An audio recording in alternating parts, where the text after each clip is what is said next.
आज हम लोग व्यंग्य विधा पर चर्चा करेंगे। अपनी अपनी बीमारी।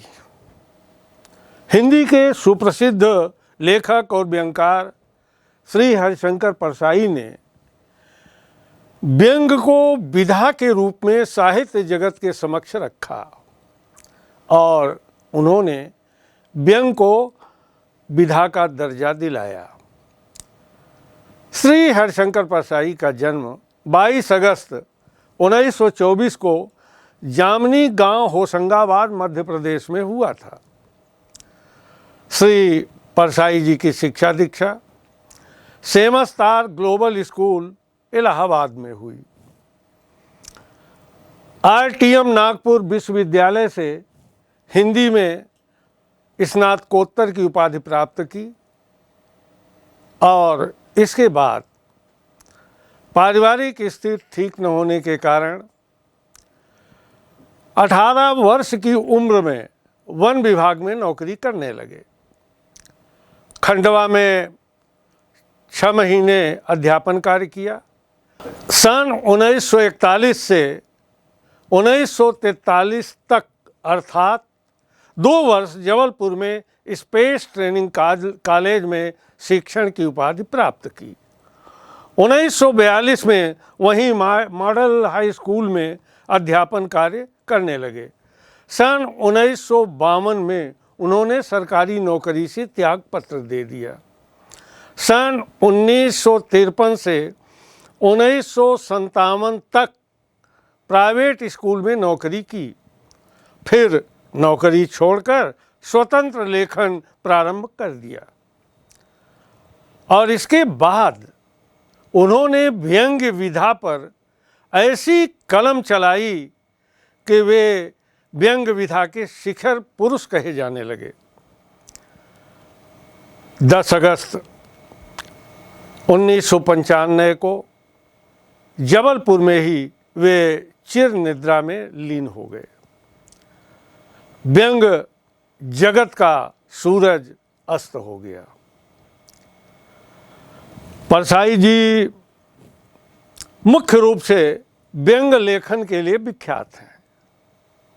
उन्होंने कहानी, उपन्यास, निबंध तथा पत्रिका का संपादन इस तरह से विभिन्न विधाओं में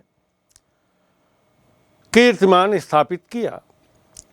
उनके सुप्रसिद्ध जो कहानी संकलन हैं उनमें हंसते हैं, रोते हैं, जैसे उनके दिन फिरे, भोला राम का जीव बहुत ही प्रसिद्ध कथा संकलन है। उपन्यास में रानी नागफनी की कहानी, तट की खोज, ज्वाला और जल, और उन्होंने निबंध विधा को बहुत ही मजबूती प्रदान की। निबंध संकलनों में तब की बात और थी, भूत के पांव पीछे, बेईमान की परत, अपनी अपनी बीमारी, प्रेमचंद के फटे जूते, सदाचार की ताबीज, ये बहुत ही प्रसिद्ध निबंध संकलन माने गए हैं।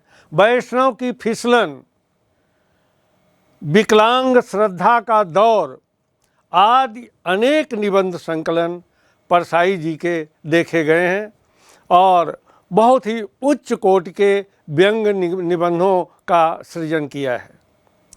आपने वसुधा नामक पत्रिका का संपादन भी किया, जो साहित्य जगत में बहुत ही सम्मान के साथ आज भी पढ़ी जाती है। भले आज परसाई जी न हो, लेकिन वसुधा का संपादन आज भी अनवरत रूप से चल रहा है। परसाई जी को उनके जीवन काल में अनेक अलंकरण मिले, अनेक अलंकरणों से अलंकृत रहे परसाई जी। साहित्य अकादमी पुरस्कार से भी वे अलंकृत किए गए। परसाई जी मुख्यतः व्यंग्यकार हैं। उनके निबंध के विषय चाहे सामाजिक हों या राजनीतिक, सभी में व्यंग जो है वो समाहत रहता है। अब उनके व्यंग जो हैं चाहे निबंध में हो, कहानी में हो, उपन्यास में हो, लेकिन उसके पीछे जो प्रतिपाद्य है, जो उद्देश्य है, वह है सुधार की भावना। व्यंग के पीछे सुधार की भावना छिपी रहती है। परसाई जी ने व्यक्ति, समाज व शासन प्रशासन की कमजोरियों पर करारा व्यंग किया है। परसाई जी की भाषा सहज, सरल परंतु धारदार है। उनके प्रत्येक शब्द में व्यंग के तेवर दृष्टिगोचर होते हैं। भाषा में तत्सम शब्दों का बाहुल्य नहीं है कि संस्कृत गर्भित भाषा का प्रयोग किया हो।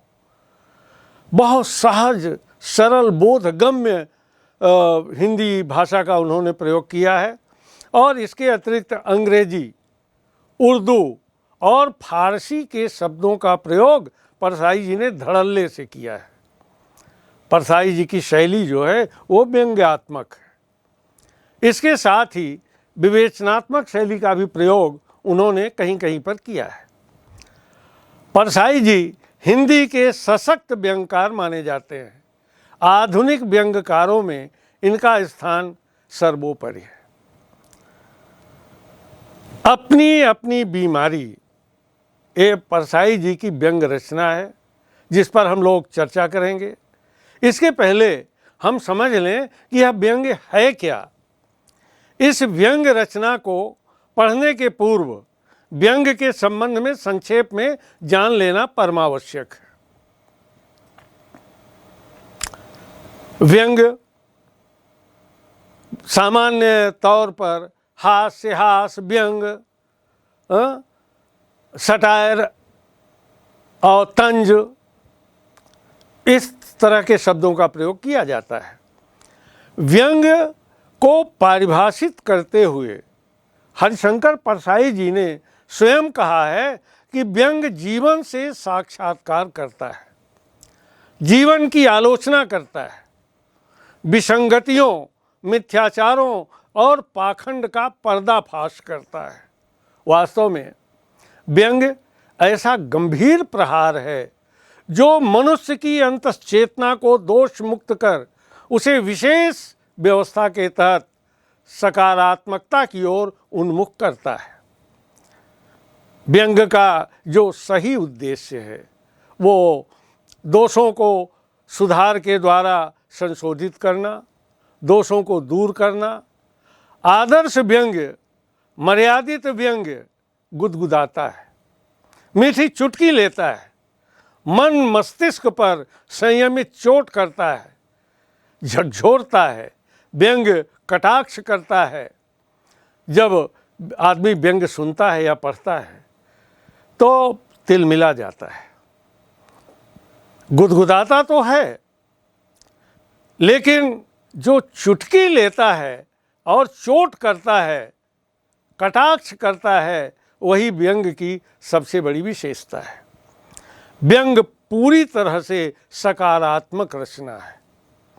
हिंदी व्यंग ने स्वतंत्रता के बाद अपना सही स्वरूप धारण कर आगे चल करके एक विधा का रूप ले चुका है। इसकी अलग पहचान बनाने में हरिशंकर परसाई जी के अतिरिक्त श्रीलाल शुक्ल, शरद जोशी, रवीन्द्रनाथ त्यागी, मनोहर श्याम जोशी, डॉक्टर स्नेहलता पाठक, के.पी. सक्सेना,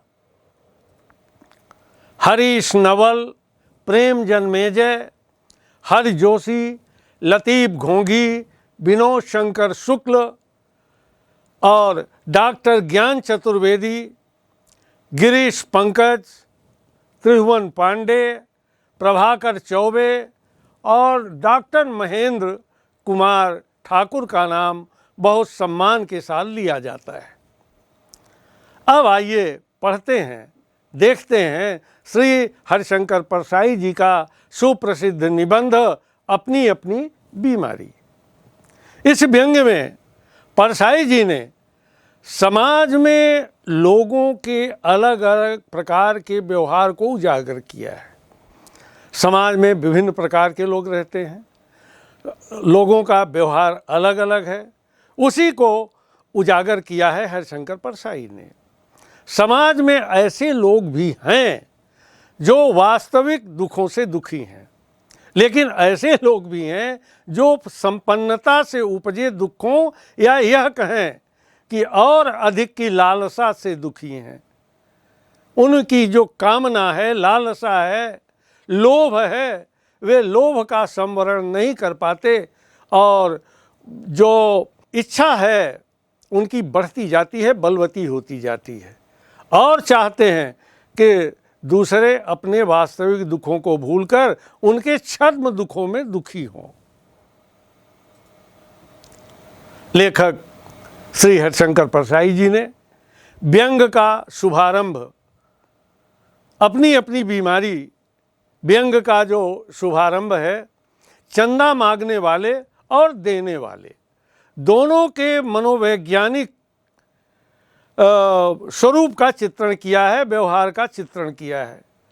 चंदा मांगने वाले और देने वाले एक दूसरे के मनोभावों को अच्छी तरह पहचानते हैं।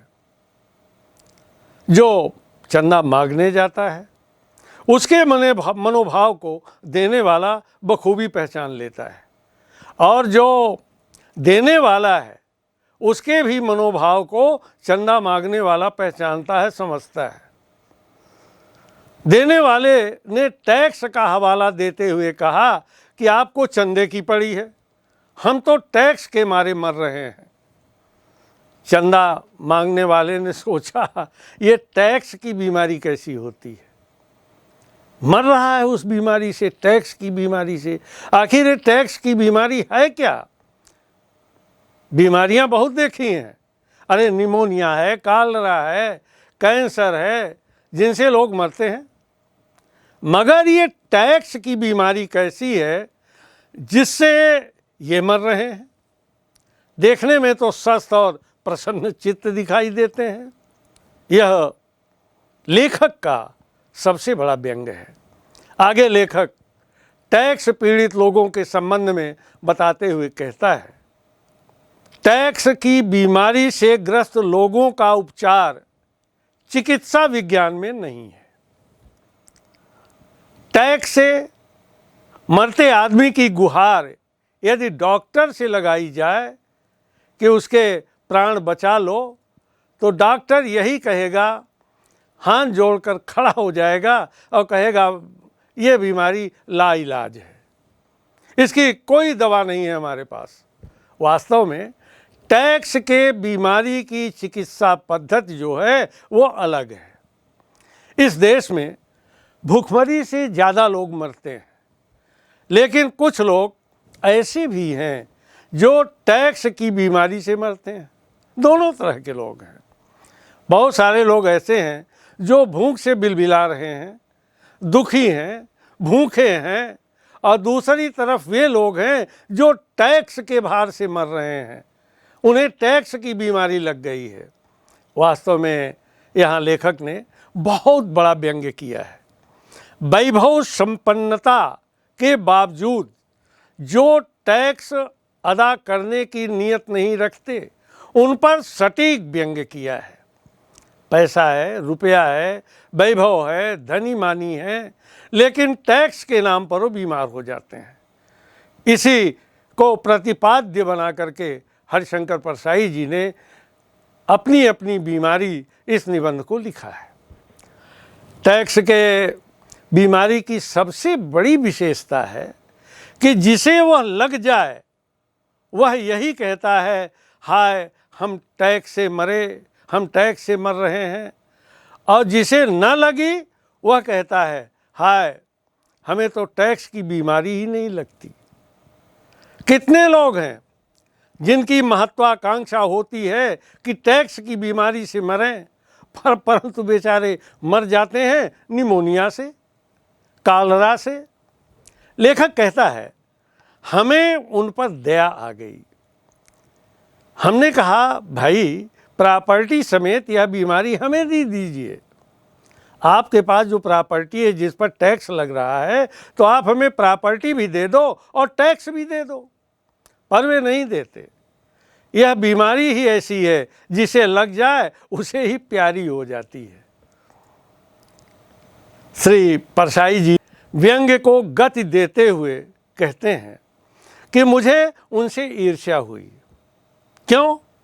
मैं उन्हीं की तरह बीमार होना चाहता हूँ। कितना अच्छा होता अगर शोक समाचार में छपता कि बड़ी प्रसन्नता की बात है कि हिंदी के व्यंग्य लेखक हरिशंकर परसाई टैक्स की बीमारी से मर गए। बहुत बड़ा व्यंग्य है। आज तक कोई भी साहित्यकार, निराला को देख लीजिए, तुलसी को देख लीजिए, कबीर को देखिए, सूर को देखिए, ये सब बहुत ही गरीब हुए हैं। तो वही एक व्यंग्य लिखा, उनने व्यंग किया कि परसाई जी ने कि हिंदी का जो व्यंग्य लेखक है वो टैक्स की बीमारी से मर गया। वे हिंदी के प्रथम लेखक हैं जो इस बीमारी से मरे। मतलब आज तक कोई भी रचनाकार टैक्स की बीमारी से नहीं मरा। वास्तव में लेखक गरीब होते रहे हैं।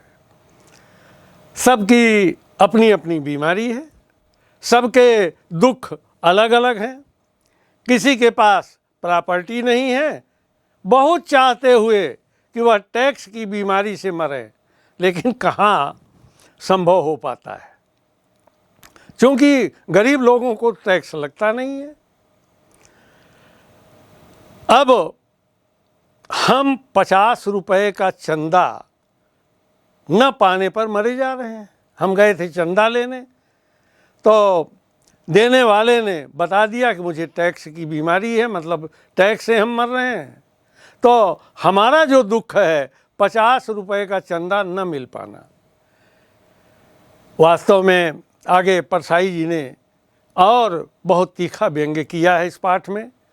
बेईमानी भी एक बीमारी है। इस पर व्यंग्य करते हुए लेखक कहता है कि अपनी बेईमानी प्राणघातक नहीं होती। बेईमानी भी एक बीमारी है। इस पर परसाई जी व्यंग करते हुए कहते हैं कि अपनी बेईमानी प्राणघातक नहीं होती, बल्कि संयम से सधी हुई स्वास्थ्यवर्धक होती है। एक व्यक्ति के माध्यम से परसाई जी व्यंग को आगे बढ़ाते हुए कहते हैं कि वह आदर्श प्रेमी था। गांधी जी के नाम से चलने वाले प्रतिष्ठान में काम करता था। वो गांधी जी से बहुत प्रेम करता था। वह बेईमानी से बहुत पीड़ित था। उसने बताया कि जिस प्रतिष्ठान में समर्पित भाव से गया और काम कर रहा है, वहाँ बेईमानी से वो दुखी है। परसाई जी ने व्यंग्य को गति देते हुए कहा कि तुम वहाँ आदर्श लेकर गए ही क्यों? गांधी जी दुकान खोलने का आदेश देकर गए थे क्या मरते मरते? क्या मृत्यु के समय उन्होंने आदेश दिया था क्या कि तुम मेरे नाम से प्रतिष्ठान खोल लो? वास्तव में वह भी गांधी जी के नाम के कारण बेईमानी नहीं कर पाता था और दूसरों की बेईमानी से बीमार था। अरे गांधी जी और विनोबा जी ने उसकी जिंदगी बर्बाद कर दी। अगर वो आदर्श न देते, नैतिकता न देते, तो वो गांधी जी के नाम से आदर्शवादी बनता ही क्यों? बहुत करारा व्यंग्य है यहाँ पर। एक सज्जन पैसे की तंगी से दुखी हैं। 6 कमरे बनवा चुके हैं, 8 कमरे बनवाने की उनकी योजना थी, अब 2 नहीं बनवा पाए। उनके दुख का मेरे ऊपर कोई प्रभाव नहीं पड़ता। उसका एक कारण है, वे 8 कमरों की सोच रहे हैं। अब मैं एक कमरे में जो बिजली का बिल आता है 40 रुपए, उसे नहीं अदा कर पा रहा हूँ। एक बंधु पुस्तक विक्रेता हैं। आजकल आपको बहुत सारे पुस्तक विक्रेता मिल जाएंगे जगह जगह। पिछले साल 50,000 की किताबें पुस्तकालयों में बेची थी। इस साल 40,000 की बिकी। कहते हैं बड़ी मुश्किल है। सिर्फ 40,000 किताबें ही इस साल बिकी। ऐसे में कैसे चलेगा। वे चाहते हैं मैं दुखी हो जाऊं, पर मैं नहीं होता। भाई, आपकी पीड़ा है, आप अपने पास रखो। इनके पास मैंने अपनी 100 किताबें रख दी, वे बिक गईं। मगर जब मैं पैसे मांगता हूँ तो वे ऐसा हंसने लगते हैं जैसे हास्य रस पैदा कर रहा हूँ। बड़ी मुसीबत है व्यंग्यकार की। वह अपने पैसे मांगे तो व्यंग विनोद में शामिल कर लिया जाता है। मैं उनके दुख से दुखी नहीं होता, क्योंकि आजकल लोग पुस्तक ले जाते हैं लेखक से लेकर और कीमत तो अदा करते ही नहीं हैं। और एक नई बीमारी आ गई है, किताब मिल जाए तो अपने लाइब्रेरी में, अपनी अलमारी में केवल उसको सजा कर रखते हैं। फिर परसाई जी कहते हैं कि मेरे मन में बिजली कटने का खटका लगा हुआ है। तीसरे बंधु की रोटरी मशीन आ गई, अब मोनो मशीन आने में कठिनाई आ गई है। दुखी हैं, मैं फिर भी दुखी नहीं होता। अंततः मुझे लगता है कि अपने बिजली बिल को भूलकर मुझे न सबके दुख में दुखी हो जाना चाहिए। मैं दुखी हो जाता हूँ, कहता हूँ क्या ट्रेजेडी है मनुष्य जीवन की कि मकान कुल 6 कमरों का रह जाता है, और कैसी निर्दय दुनिया है, सिर्फ 40,000 की किताबें खरीदता है। कैसा बुरा वक्त आ गया है कि मोनो मशीन ही नहीं आ पा रही है। यहाँ पर व्यंग देखिए उनका। वे तीनों प्रसन्न हैं कि उनके दुखों से आखिर दुखी हो ही गया। एक तरह से संघर्ष में तरह तरह के दुख हैं। एक जीवित रहने का संघर्ष है, एक संपन्नता का संघर्ष है, एक संघर्ष है जीवित रहने का। हम जीवित रह सकें, हमें रोटी मिल सके, कपड़ा मिल सके, हम जीवन यापन कर सकें। और एक तरफ संघर्ष है संपन्न रहने का, वैभवशाली बने रहने का। एक न्यूनतम जीवन स्तर न कर पाने का दुख है जो गरीब है। एक जीवित रहने का संघर्ष कर रहा है, एक पर्याप्त संपन्नता न होने का दुख है। ऐसे में कोई अपने टुच्चे दुखों को लेकर कैसे बैठे। मेरे मन में वही लालसा उठती है कि सज्जन प्रॉपर्टी समेत अपनी टैक्सों की बीमारी मुझे दे दें और मैं उससे मर जाऊं, मगर वे मुझे चांस ही नहीं देते। न वे प्रॉपर्टी छोड़ेंगे न बीमारी। मुझे अंततः किसी ओछी बीमारी से ही मरना होगा। वास्तव में आपने इस पाठ में देखा, इस परसाई जी के व्यंग में देखा अपनी अपनी बीमारी। वास्तव में सबके दुख अलग अलग हैं, सबकी बीमारी अलग अलग है। कोई व्यक्ति आर्थिक विपन्नता से दुखी है, कोई टैक्स के भार से दुखी है, टैक्स अदा करने के कारण। किसी के पास धन की कमी है, कोई व्यापार की हानि से दुखी है, कोई बिजली बिल से तो कोई महंगाई से। सबके दुख अलग अलग हैं। कोई बेईमानी न कर पाने से दुखी है, किसी को रोजी रोटी न पाने की बीमारी है। मतलब दुनिया का हर प्राणी एक न एक दुख को लेकर के बैठा हुआ है।